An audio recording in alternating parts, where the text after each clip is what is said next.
The air in Hong Kong's Coliseum hung thick with anticipation that humid September evening in 1992.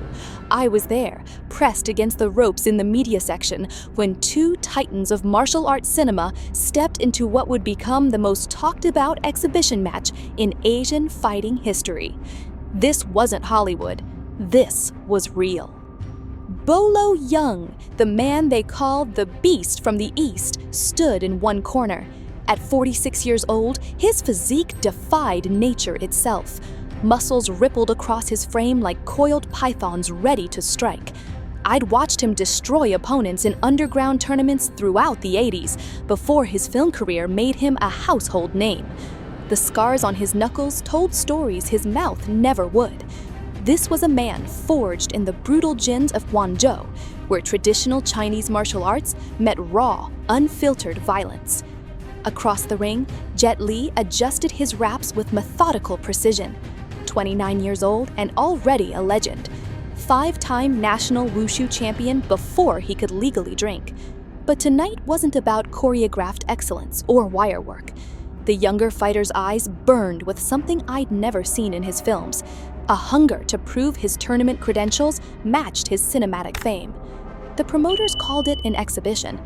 Everyone in that arena knew better.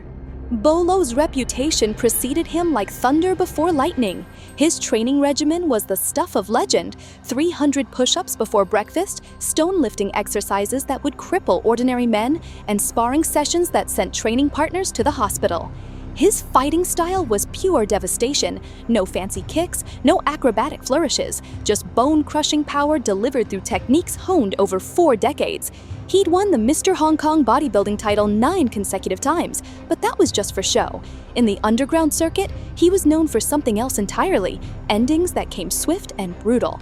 The man's weakness, if you could call it that, existed only in speed. At 46, even a body like his couldn't match the reflexes of youth.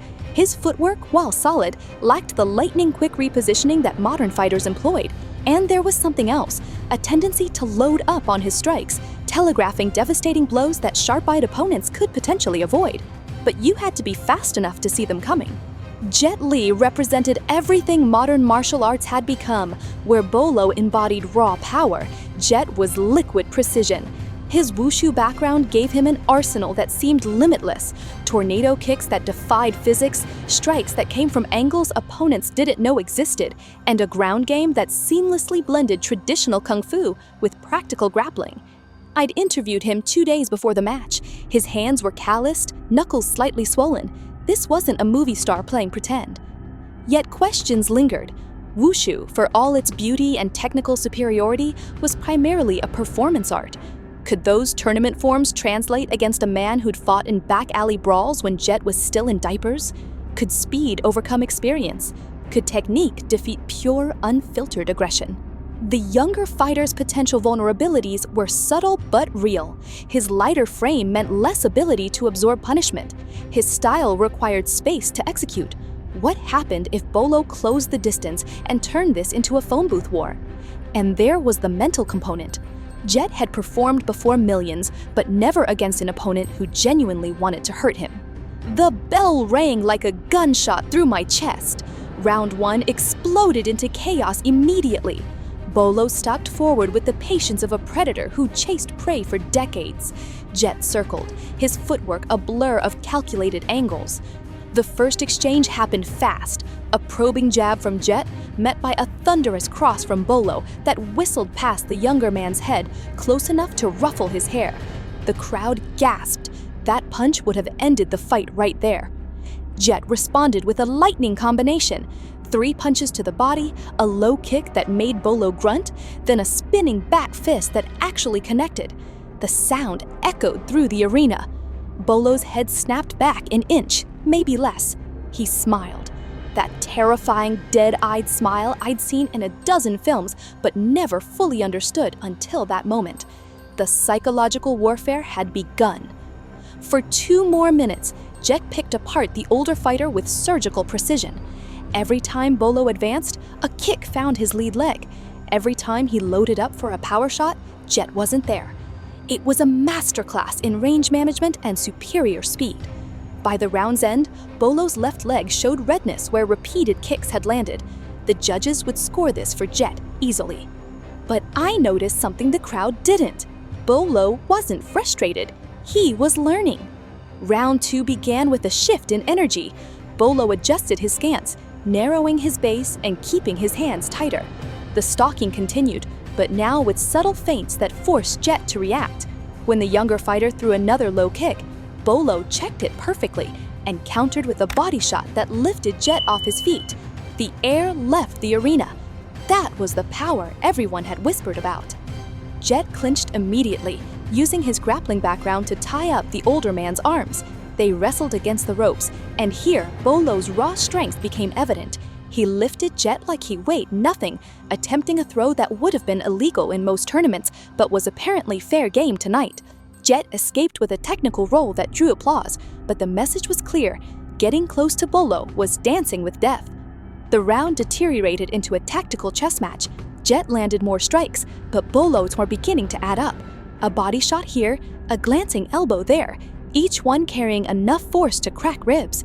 By the bell, both men were breathing hard, and I noticed Jet wincing slightly when he moved to his corner. Round 3 was where everything changed.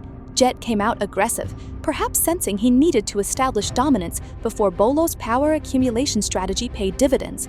He unleashed a spectacular combination, a jumping, spinning hook kick that came from nowhere. It connected clean with Bolo's jaw. The crowd erupted. The older fighter stumbled backward 3 steps, his legs momentarily betraying him. This was it. This was the moment. Jet pressed forward, throwing combinations with the confidence of a man who'd just proven his power could match his speed. A right cross, a left hook, another spinning technique. And then Bolo did something that still gives me chills when I replay it in my memory. He slipped inside Jet's guard with timing so perfect it seemed impossible for a man his age and size. One moment, Jet was attacking.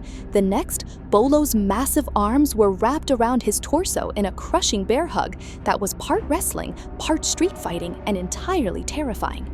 I heard Jet gasp from 20 feet away. Bolo squeezed, and the younger man's technical superiority meant nothing. You can't out-technique pure strength when it has you immobilized. Jet's face went from focused to panicked in seconds. He tried everything, elbow strikes, attempted takedowns, even a desperate headbutt. But Bolo just kept squeezing, his face showing zero emotion, those dead eyes boring into his opponent's soul. The referee finally separated them after what felt like an eternity, but was probably 15 seconds. When they broke apart, Jet's ribs were already showing discoloration. Something had shifted in his movement. The fluidity was still there, but now accompanied by a barely perceptible hitch when he twisted. Round 4 saw both fighters adjust again. Jet became more defensive, using his superior footwork to stay at range and pick shots carefully. No more spectacular techniques, no more risks, just jabs, low kicks, and constant movement. Smart fighting from a man who realized he was hurt. Bolo pursued with relentless pressure, but the accumulated damage to his lead leg was limiting his mobility. Every step showed discomfort, yet he kept coming, those pistons he called arms throwing power shots that would have decapitated slower fighters. Twice more he caught Jet in clinches, and twice more the referee had to intervene before permanent damage occurred. The 5th and final round arrived with the fight hanging in balance. Jet had won the technical battle, landing 3 times as many strikes. But Bolo had won the psychological war, proving his power could neutralize technique when it connected. I scored it even, which meant everything would be decided in these last 3 minutes. Both men came out cautiously, veterans despite their age difference.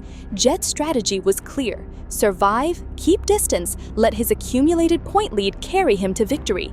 Bolo's was equally transparent: land something big, finish this dramatically, silence the doubters who thought him past his prime. For 2 minutes they circled, small exchanges, probing attacks, nothing committed. The crowd grew restless, wanting the violence they'd paid to witness. Then, with 60 seconds remaining, Bolo lunged forward with everything he had left, a straight right hand thrown with such conviction that his back foot left the canvas. Time slowed. I saw Jet's eyes widen. His body began to slip left. The punch was going to miss by inches. Except Bolo had anticipated the slip. His left hook was already traveling before the right hand completed its journey. It caught Jet flush on the temple, a collision of fist and skull that produced a sound I still hear in nightmares. The younger fighter's legs went stiff. He didn't fall dramatically.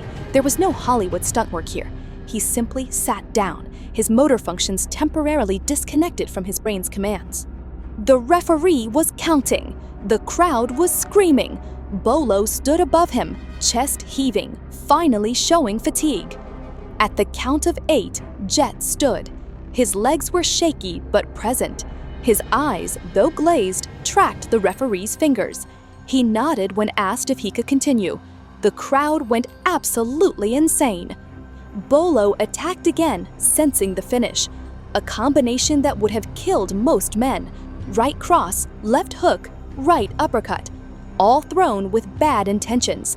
Jet somehow slipped the first 2 and took the uppercut on his shoulder, immediately clinching to survive. They wrestled for the remaining 30 seconds, neither able to gain advantage, until the final bell mercifully ended the violence.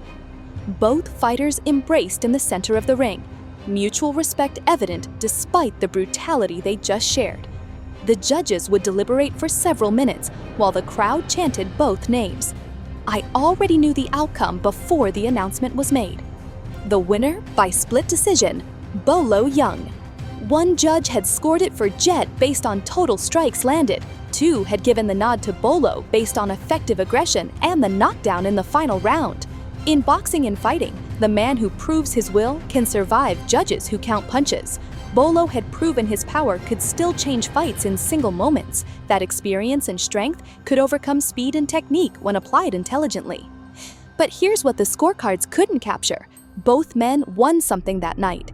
Jet proved his tournament credentials could translate against legitimate danger. Bolo proved age was a number when backed by indomitable will and decades of accumulated knowledge.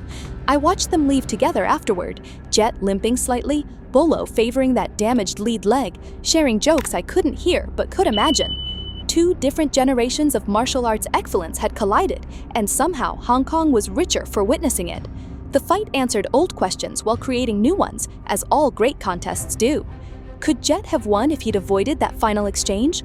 Would Bolo have lasted 6 rounds against the younger man's pace? We'll never know, because that's not how history works. What I do know is this.